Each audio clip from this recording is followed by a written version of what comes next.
The conference room fell silent as the holographic display flickered to life. Admiral Taman stood at the head of the long metal table, his weathered face showing no emotion as the images rotated in the air before him. 47 ships. That was all humanity had to defend the outer colonies.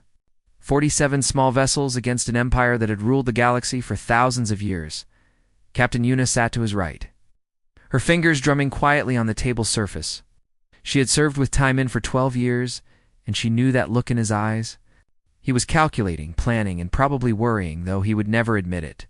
Across from her, Commander Hyanwu studied the same display with intense focus, his tactical mind already working through scenarios. The Valkyran Empire had sent their message 3 days ago. It was not a declaration of war exactly. The crystalline beings who ruled half the known galaxy did not bother with such formalities when dealing with lesser species. They simply announced their intention to claim the human colonies and gave the residents 2 weeks to evacuate. The message was clear: leave, or be removed by force. Tay-Min touched a control on the table, and the display changed. Now it showed the Valkyran fleet that had been spotted near the border. 200 ships, each one massive and gleaming with advanced technology. Their shields could deflect any known weapon. Plasma cannons could melt a planet's surface. They were beautiful, terrible, and utterly confident. "They think we are insects," Lieutenant Mina said from her position near the back of the room. She was the chief engineer, a small woman with sharp eyes who could take apart a ship's engine and rebuild it better than factory specifications. "They think our ships are trash." "Our ships are trash," Major Donghain replied with a rough laugh. The Marine commander was built like a brick wall, all muscle and scars from a dozen ground conflicts, compared to theirs anyway. No fancy shields, no plasma weapons. Half our fleet are converted cargo haulers.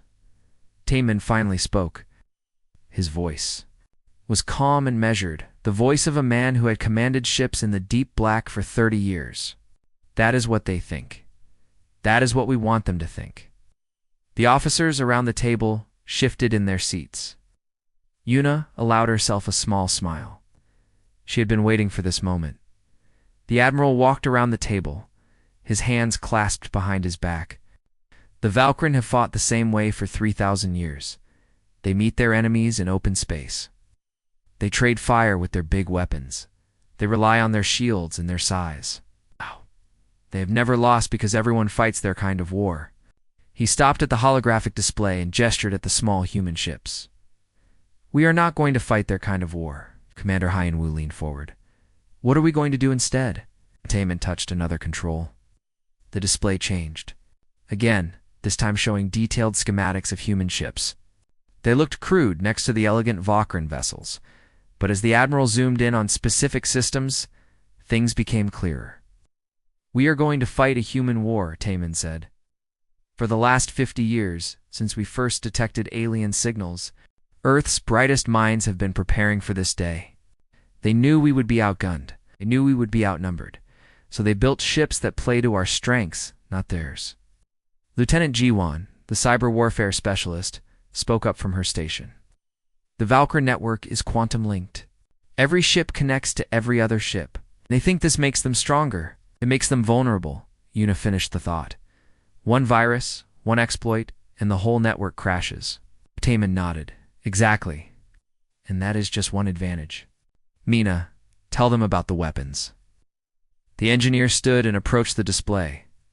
"No plasma cannons, true, but we have railguns. Kinetic weapons, mass drivers that can accelerate a chunk of metal to a fraction of light speed. When their shields go down, these weapons will punch through their holes like paper." "When their shields go down," Donghain repeated. "That is the important part. Which is why we have been mining the asteroid field around New Pyongyang for 3 years, Hyanwu added. His tactical display now showed thousands of small dots scattered through the rock and ice. "Gravitational pulse mines. They do not explode. They disrupt. Shields fail. Sensors go blind. And then we hit them." The room buzzed with quiet conversation as the officers began to understand the plan. This was not going to be a heroic last stand. This was going to be an ambush, a trap, a fight where humanity used every dirty trick in the book. Tay-Min let them talk for a moment before raising his hand for silence. Make no mistake, this will be dangerous. We will lose ships. We will lose people. The Valkyren are not fools, just arrogant. But arrogance is a weakness we can exploit. He looked at each officer in turn. We have 2 weeks before they arrive. I want every ship checked and rechecked, every weapon loaded and tested, every mine armed and ready. I want simulations run until the crews can execute this plan in their sleep, and I want complete communication silence. If the Valkyren suspect what we are planning, this all falls apart. Captain Yuna stood. And if it works, what happens after we bloody their nose? Taemin's expression was grim. Then the real war begins. The galaxy will know that humans cannot be pushed around. They will know that our small armada is not weak. They will learn that size is not everything. The officers filed out of the conference room, each heading to their duties with renewed purpose. Yuna remained behind with the Admiral, watching the holographic display as it cycled through images of the 2 fleets. Do you really think we can win this? She asked quietly. Tay-Min was silent for a long moment. Then he smiled, just slightly. The Valkyrians think they are coming to discipline children. They're about to learn that humanity grew up fighting each other for thousands of years. We know every trick, every tactic, every way to win when you are the underdog. We can win this. And when we do, they will never underestimate us again. The display continued to rotate, showing the small human armada that the Valkyren had scoffed at. In 2 weeks, that armada would prove exactly who it belonged to. The Valkyren fleet emerged from faster-than-light travel like a swarm of glittering knives. 200 ships materialized in perfect formation above the human colony of New Pyongyang, their crystalline hulls reflecting the light of the distant sun. Inside the lead vessel, Fleet Commander Kolthex observed the planet below with what his species considered satisfaction. This would be a simple operation. The humans would see his armada and surrender immediately. Kolthex was tall, even for a Valkyren. His body was composed of living crystal that shifted through colors as he moved. He had commanded fleets for 2 centuries and never known defeat. Why would he? The Valkyren Empire had the best technology, the strongest ships, and the wisdom of millennia. These humans were barely out of their home system. They were children playing with toys. Commander, we are detecting the human defensive fleet, his sensor officer reported. The being's crystalline structure pulsed with amusement. 47 vessels. Small class. Primitive armaments. They are forming a defensive perimeter around the colony. Kolthex examined the tactical display. The human ships looked like exactly what they were. Converted cargo haulers and patrol vessels. No elegant curves. No shimmering shields. Just ugly metal boxes with weapons bolted to the sides. He felt something close to pity. Open communications. All frequencies, commanded. His face appeared on screens across the human fleet and on every display in the colony below. Kolthex made his voice as gentle as possible. Humans of New Pyongyang. I am Fleet Commander Kolthex of the Valkyren Empire. You are occupying space that belongs to our empire. You have 1 solar hour to begin evacuation procedures. If you comply, no harm will come to you. If you resist, your fleet will be destroyed and your colony seized by force. This is not a negotiation. This is mercy. He closed the channel and waited. The humans would respond within minutes, begging for more time or trying to negotiate. They always did. Lesser species never understood that the Valkyren did not negotiate with those beneath them. But the response that came was not what he expected. Music began playing across all frequencies. Old Earth music from what his computer systems identified as various time periods and cultures. Then sports broadcasts, cooking shows, random conversation. The transmissions overlapped and interfered with each other, creating a chaos of human noise. What is this? Kolthex demanded. His communications officer seemed puzzled. Unknown, Commander. It appears to be some form of psychological warfare. Perhaps an attempt to confuse our sensors or intimidate us with their cultural diversity. Colthex felt irritation replace his pity. These humans were mocking him. They were wasting his time with childish pranks. Weapons ready. When the hour expires, destroy their flagship first. Let them watch their leader die, then offer surrender terms one final time. Aboard the human flagship Indomitable, Admiral Taman sat in his command chair and watched the countdown timer. 58 minutes remaining. Around him, his bridge crew worked with calm efficiency. They had practiced this scenario hundreds of times in simulation. Now it was real. Giwan's status on their network? He asked. Lieutenant Giwan looked up from her station, where lines of code scrolled across multiple screens. I am an admiral. The broadcast noise is masking my intrusion perfectly. Their quantum network is wide open. They never thought someone would try to hack it, because it is supposed to be unhackable. Good. Map everything. I want to know the position, status, and command structure of every ship in that fleet. Already working on it, sir. Their formation is exactly as Commander Han-Wu predicted. Standard Valkyrie battle array. Tight formation, overlapping shields, flagship in the center. Captain Yuna walked over to stand beside Taman's chair. She spoke quietly so only he could hear. They have not even raised their shields to full power. They think this is going to be easy. Let them think that, Taman replied. Han-Wu, are all ships in position? The tactical officer checked his displays. Yes, sir. Every captain knows their role. The Valkyrie think we are just sitting here, but we have been slowly shifting our formation. When we move, we will move fast. Amin nodded. The timer showed 40 minutes remaining. He touched a control on his chair arm, opening a private channel to all human ship commanders. All vessels, this is Admiral Taman. In 38 minutes, the Valkyrie will attack. They think we are going to sit here and trade fire with them. They are wrong. Execute Phase 1 on my mark. Make every shot count. Humanity is watching. Make them proud. The responses came back one by one. Understood, Admiral. Ready, sir? Will not let you down. Taman closed the channel and allowed himself a moment of reflection. 47 ships against 200. By every conventional measure, this was suicide. But humans had never been conventional. They had climbed out of caves with nothing but sticks and stones. They had split the atom. They had touched the stars. And they had done it all by refusing to accept that bigger meant better. Time crawled forward. The Valkyrie fleet hung in space like a predator that had already caught its prey.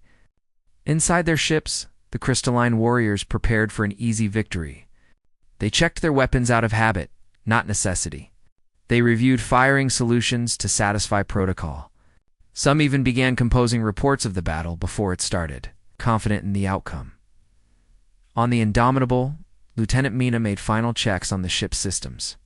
The engines were running perfectly, ready to push the vessel to maximum acceleration. The railguns were loaded and calibrated. The missiles were armed. Everything was ready. 5 minutes, Han-Wu announced. Tay-Min stood from his chair. Around him, the bridge crew tensed. This was it. The moment that would define humanity's place in the galaxy.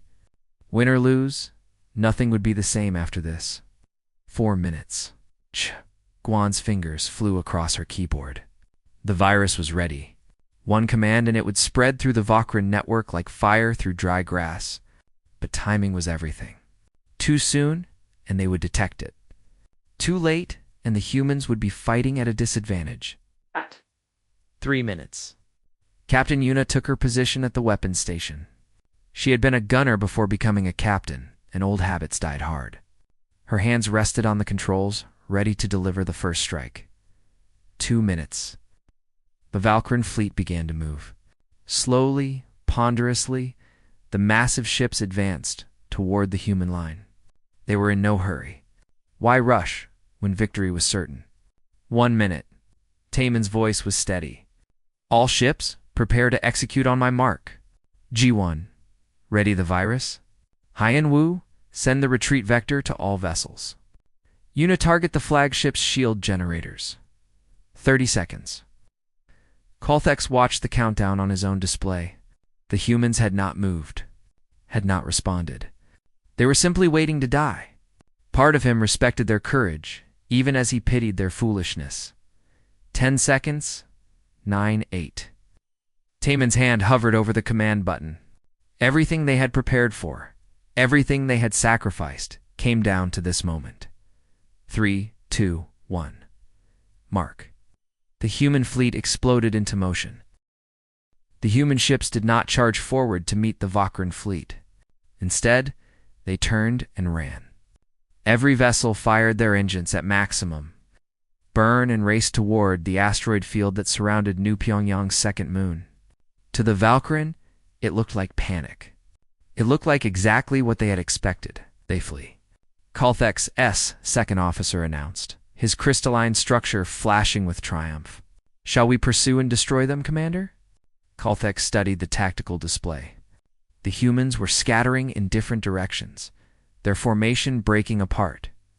They were heading into the asteroid field, probably hoping to hide among the rocks like frightened animals. It was pathetic. But it was also an opportunity. If he caught them in there, they would have nowhere to run.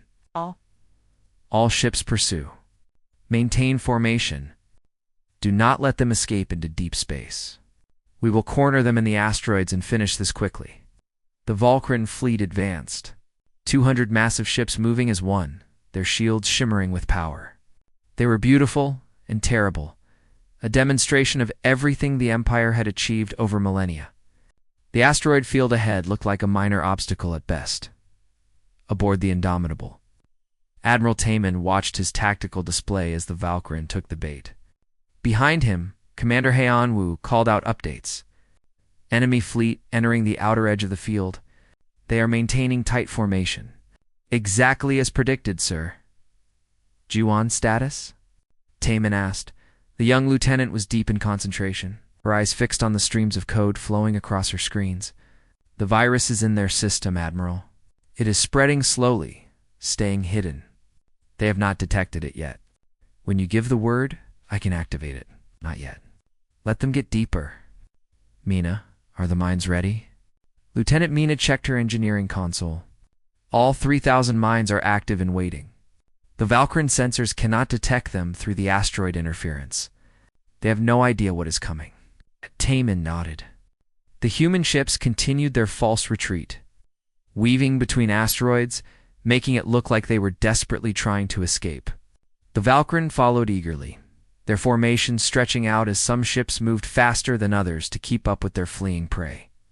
Captain, Una stood beside the Admiral. Watching the enemy advance into the killing zone, they are splitting their formation. Their flagship is falling behind the faster cruisers. Good, that will make things easier. Taemin touched a control. All ships, prepare for Phase 2.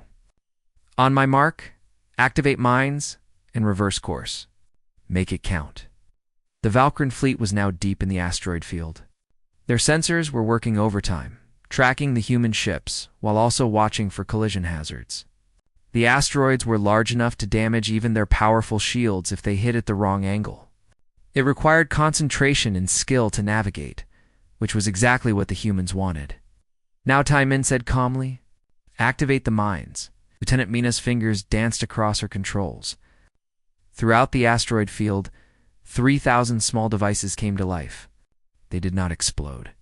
Instead, they activated gravitational pulse generators. The space around each mine suddenly warped and twisted. The carefully calculated pulses interfered with each other, creating waves of distortion that rolled through the asteroid field. The Valkyran shields flickered and died. Every single ship, from the smallest fighter to the massive flagship, suddenly found their primary defense gone. Alarms shrieked across 200 vessels. What is happening? Kalthex demanded. His displays were showing critical failures across his entire fleet. Restore shields immediately. We cannot, Commander. His engineering officer responded, panic creeping into his voice. Some kind of gravitational interference. Our shield generators are trying to compensate, but the effect is too widespread. It will take several minutes to bring them back online. Several minutes? Kalthex felt something he had not experienced in decades. Fear. All ships, emergency reverse. Get us out of this field now. But it was too late. The human ships stopped running. They turned, their engines flaring bright as they accelerated back toward the Valkyran fleet. And as they came, they fired. The first railgun rounds hit a Valkyran cruiser at a fraction of light speed. Without shields to deflect them, the kinetic projectiles tore through the crystalline hull like bullets through glass. The ship broke apart, venting atmosphere and bodies into space. Before the other Valkyran ships could react, the humans fired again. Missiles streaked through the asteroid field. These were not elegant plasma torpedoes. They were simple, brutal weapons. High explosive warheads mounted on fast rockets. They slammed into exposed hulls and detonated. The Valkyran ships had armor, but it was designed to work with their shields.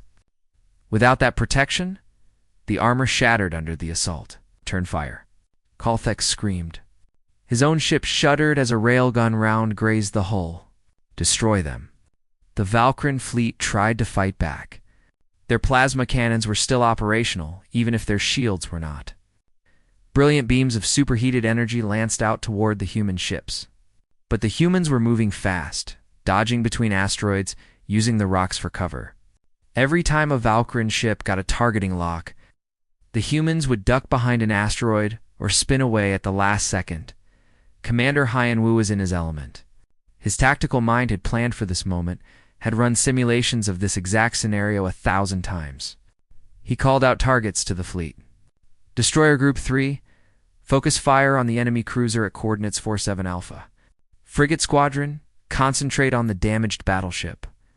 Use the asteroids for cover after each salvo. The human ships danced through the field like wolves among sheep. They were smaller, faster, and they knew every rock in this field. The Valkyran tried to pursue, but their tight formation worked against them now. They bumped into each other, blocked each other's firing lines, and struggled to coordinate in the chaos. And then Lieutenant Ji-Wan unleashed her surprise. Admiral, activating the virus now, she said. Her finger pressed a single key. The effect was immediate and devastating. The Valkyran quantum network, which connected every ship in the fleet, became their worst enemy. The virus spread at the speed of thought. It infected navigation systems, weapons targeting, and communications. Within seconds, Valkyran ships began firing on each other. Their autopilot system sent them careening into asteroids, their communications filled with gibberish and false commands. Calthex watched his fleet destroy itself. The ship to his right fired a plasma cannon at the vessel on his left. Both exploded. 3 destroyers collided, trying to exit the field, their navigation system sending them in circles. A battleship's targeting computer locked onto the flagship and nearly fired before the crew manually overrode it. Shut down the network, Calthex ordered. Cut all quantum links immediately. But disconnecting from the network meant losing coordination entirely. Ships became isolated, unable to communicate or work together. The humans exploited this ruthlessly, targeting ships one at a time and destroying them before moving to the next. Major Dong Hyan watched from his position in the Marine deployment bay. He had not expected to see action in this battle. This was supposed to be a ship-to-ship fight. But as he watched the tactical display showing the chaos in the Valkyran fleet, he realized there might be an opportunity. Admiral, I have a suggestion, he said over the command channel. Several Valkyran ships are dead in the water. Their shields are down, and they are not maneuvering. Permission to board the flagship. Taemin considered this. Boarding actions were risky. But if they could capture Calthex himself, this battle would be over quickly. Permission granted, Major. Take your best troops. Captain Yuna, provide covering fire for the boarding craft. Dong Hyan grinned. Finally, something he understood. Space battles were complicated. But putting Marines on an enemy ship and taking it by force, that was simple. You heard the Admiral? First and second platoons to the drop pods. We are going hunting. The human boarding pods launched from the Indomitable. They were crude things, little more than armored boxes with engines. But they were fast and small, and in the chaos of the battle, the Valkyran did not see them coming until it was too late. 6 pods slammed into the hull of the Valkyran flagship. Shape charges blew holes through the damaged armor. Marines poured through, their weapons ready, and the Valkyrin learned what it meant to fight humans up close and personal. Major Dong Hain was the first through the breach. His powered armor made him look like a walking tank, all thick plates and heavy weapons. Behind him came 30 of humanity's best Marines, armed and ready for close combat. They emerged into a crystalline corridor that glowed with soft light. It was beautiful. It was also a battlefield the Valkyrin crew had not been expecting borders. In thousands of years of warfare, the Empire fought ship-to-ship battles. Boarding actions were considered primitive, something uncivilized species did. The first Valkyrin warrior that Dong Hain encountered stood frozen in shock. Unable to process what was happening, the Major did not hesitate. His rifle barked 3 times. The heavy rounds shattered the crystalline body. The Valkyrin fell, and suddenly the corridor was filled with the sound of combat. More Valkyrin appeared from side passages. They were tall and graceful, bodies made of living crystal that could withstand extreme temperatures and even survive in vacuum. But they had never faced human infantry weapons. The Marines used armor-piercing rounds, shotguns loaded with shredder ammunition, and even old-fashioned grenades. The Valkyrin's biological advantages meant nothing against weapons designed to destroy. First squad, secure the left corridor. Second squad, follow me to the bridge, Dong Hain ordered. His heads-up display showed a map of the ship that Lieutenant Jawan had pulled from the Valkyrin network. The bridge was 3 levels up and forward. They had to move fast before the enemy organized a proper defense. The Marines advanced through the flagship like a storm. Every intersection became a battle. The Valkyrin tried to fight back with their energy weapons, but they were designed for ship combat, not the narrow confines of corridors. Human tactics, developed through centuries of urban warfare and ship-clearing operations, overwhelmed them. Sergeant Nari led 2nd Squad through a side passage, her squad automatic weapon cutting down Valkyrin as they tried to form a defensive line. Clear moving forward? She shouted. Behind her, Corporal Jinwoo tossed a flashbang grenade around a corner. The explosion of light and sound sent Valkyrin stumbling, their sensitive crystalline structures overloaded by the sensory assault. On the bridge of the Valkyrin flagship, Colthex received reports of the boarding action with disbelief. They are inside the ship. How many? Unknown, Commander. Maybe 40 or 50 of them. But they are cutting through our security forces. They fight like nothing we have encountered before.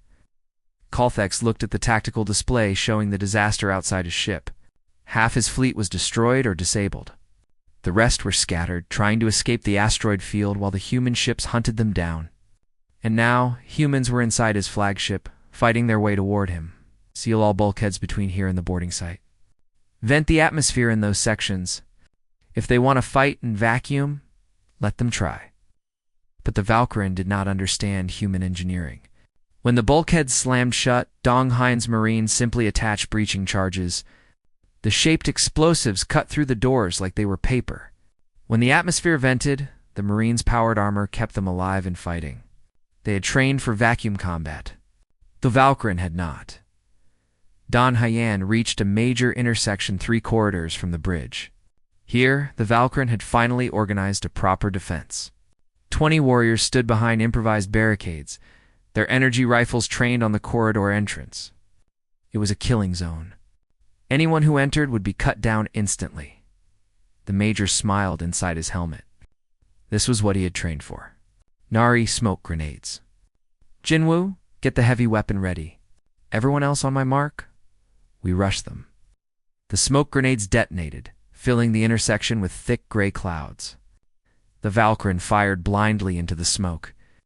Energy beams crackled through the air, superheating the particles and creating strange light patterns. But they hit nothing. The Marines came through the smoke low and fast, their armor's sensors allowing them to see perfectly. Jinwoo's heavy machine gun opened fire, the rounds punching through the barricades and the Valkyrin behind them. The others used their rifles with deadly accuracy, each shot finding a target. The Valkyrin defense collapsed in seconds. Dong Hain stepped over the bodies and waved his troops forward. Bridge is just ahead. No mercy. No surrender until their commander yields. They blasted through the final bulkhead. The bridge of the Vakran flagship was a circular chamber filled with holographic displays and crystalline control stations. At the center stood Kulthex, surrounded by his officers. They were armed, but their weapons were designed for ship defense, not close combat. "Surrender," Dong Hyan said, his voice amplified by his armor's speakers. "Order your fleet to stand down, and we will let you live." Kulthex looked at the human in the powered armor. He looked at the Marines who had killed their way through his ship. He looked at the tactical display showing his shattered fleet. And he felt something break inside him. Pride, confidence, the certainty that the Valkyren were superior. "You fight without honor," he said quietly. "You use tricks and deception. You attack from hiding. You board ships like pirates. This is not how civilized species wage war." Dong Hyan walked forward until he stood face to face with the Valkyren commander. "You think there is honor in war? You came here to destroy a colony. You came to kill civilians. You came because you thought we were weak. And when we proved you wrong, you call us dishonorable. We fight to win, Commander. That is all that matters." Outside the flagship, the battle was ending. The Valkyren fleet was broken. Ships that could still move were trying to escape. Those that could not were surrendering or being destroyed.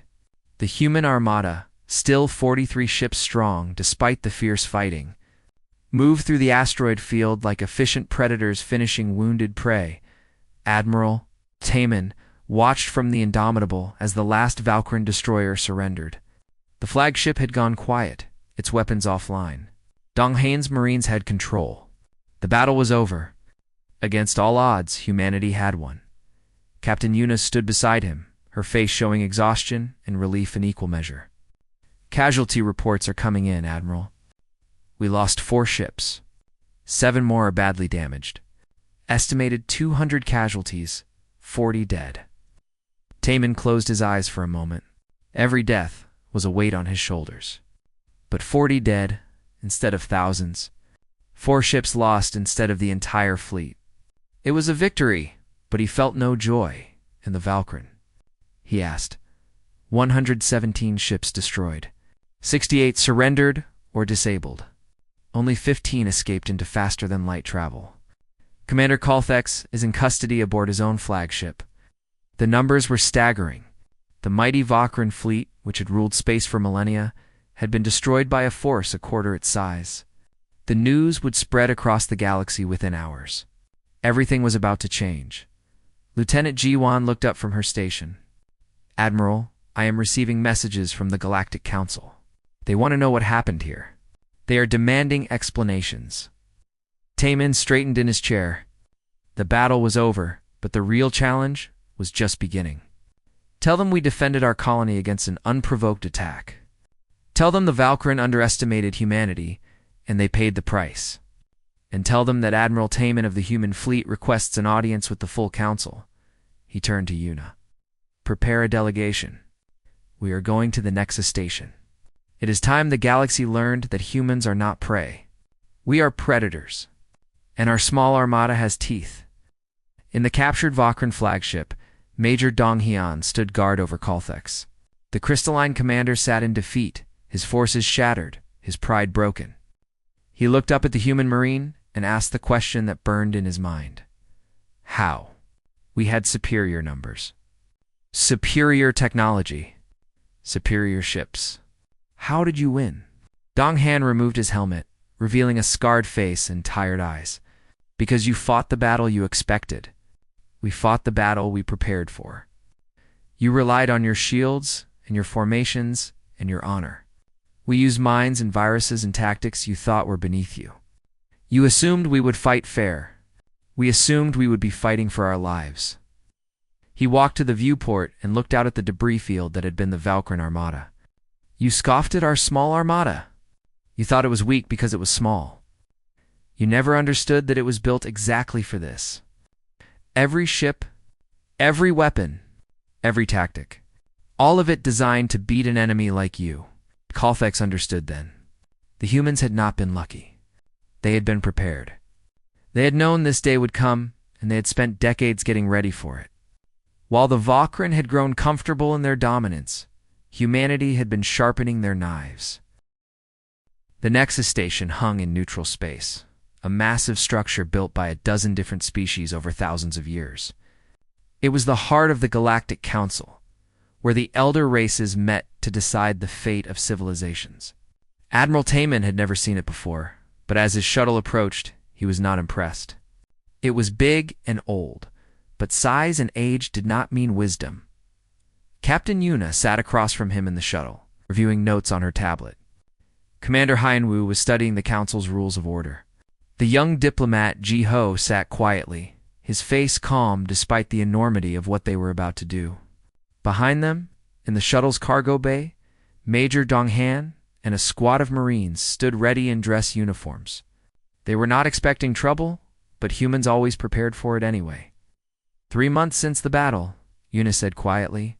The galaxy has had time to process what happened. Some of the responses have been interesting.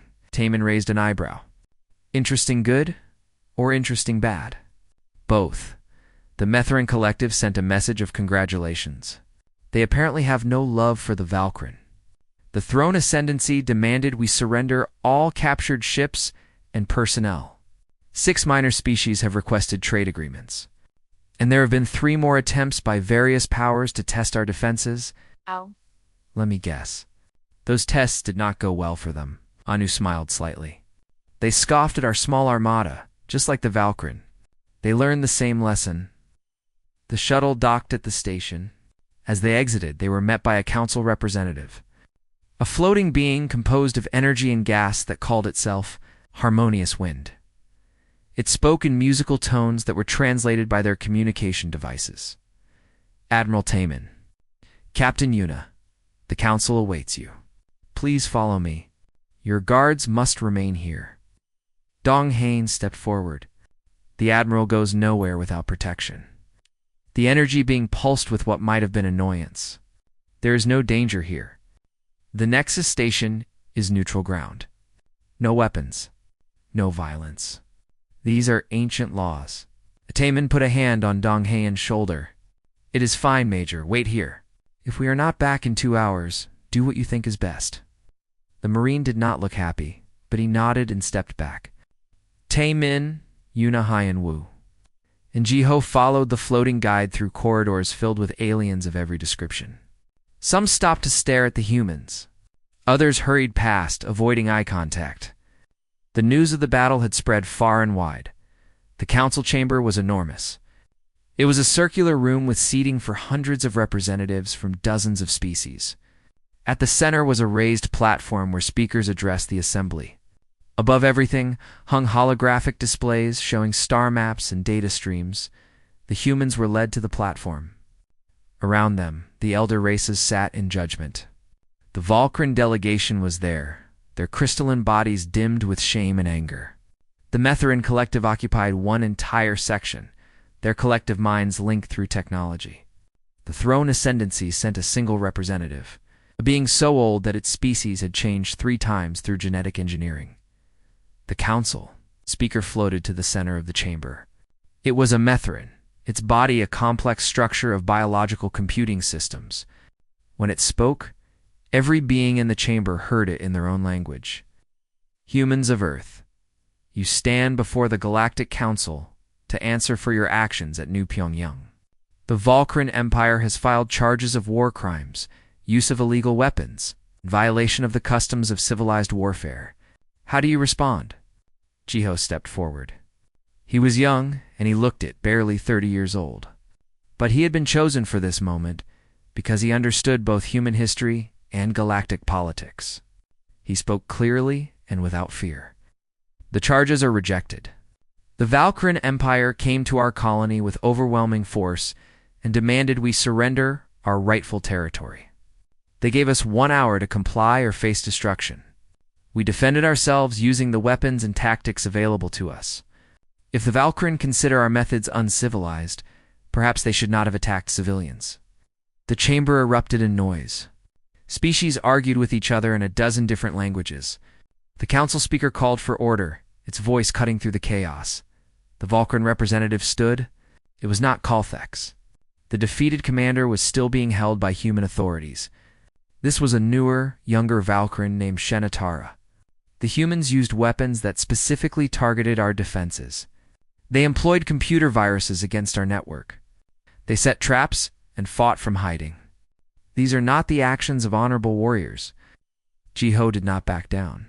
The Valkyrin came with 200 ships against our 47. They assumed we would fight according to their rules. They assumed we would stand in open space and trade fire until the bigger fleet won. They were wrong.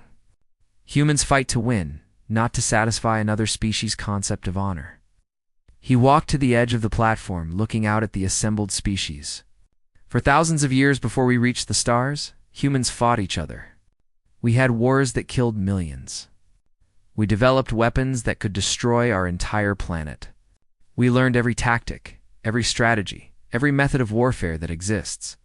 We learned that in a real fight there is no honor. There is only survival. Admiral Taman stepped forward to join Jiho. The young man speaks truth. Humanity did not choose to be warriors. We were forced to become them by our own history. When we detected your signals and knew we were not alone in the universe, we prepared. We assumed you would be hostile. We assumed you would see us as primitives to be conquered or destroyed. The Valkyrin proved us right. He gestured to the star map above them. Our Armada is small, yes? 47 ships to defend our colonies.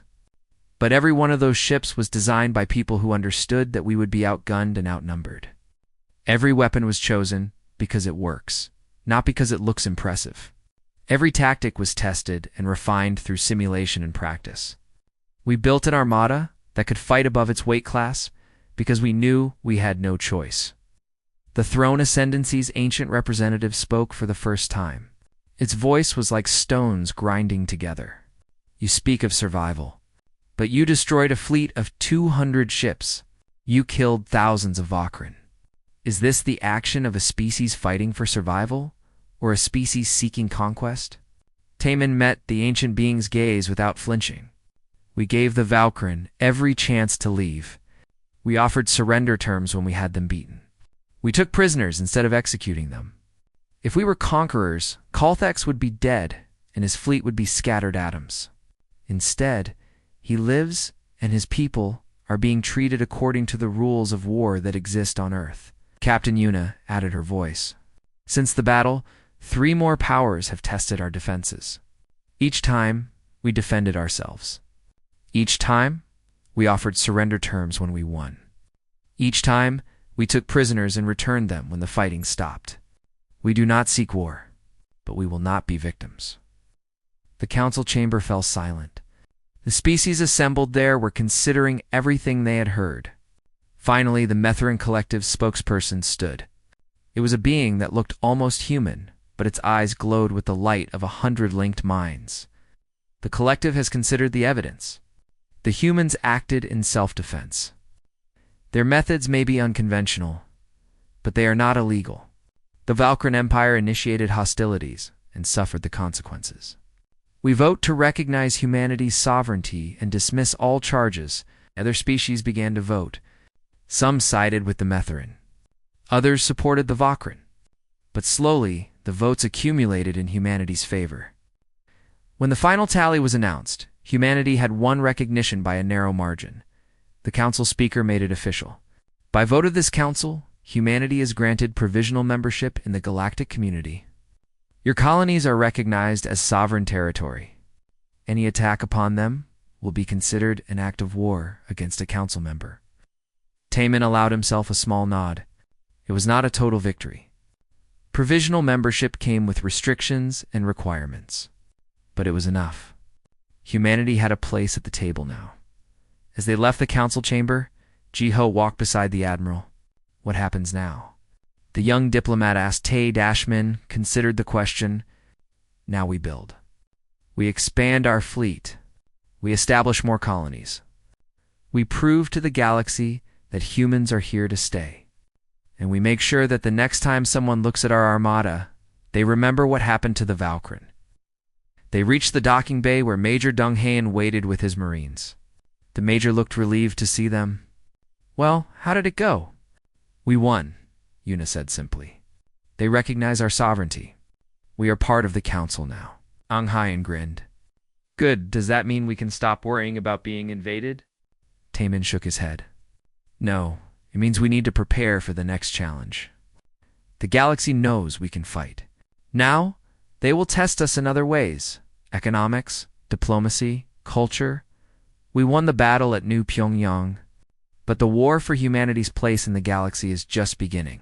As their shuttle departed the Nexus station, Taemin looked back at the massive structure. The elder races were in there, ancient and powerful. They had ruled the galaxy for thousands of years. But they had learned something important today. They had learned that size and age did not guarantee victory. They had learned that humans, with their small armada and primitive weapons, could stand against Empire and win.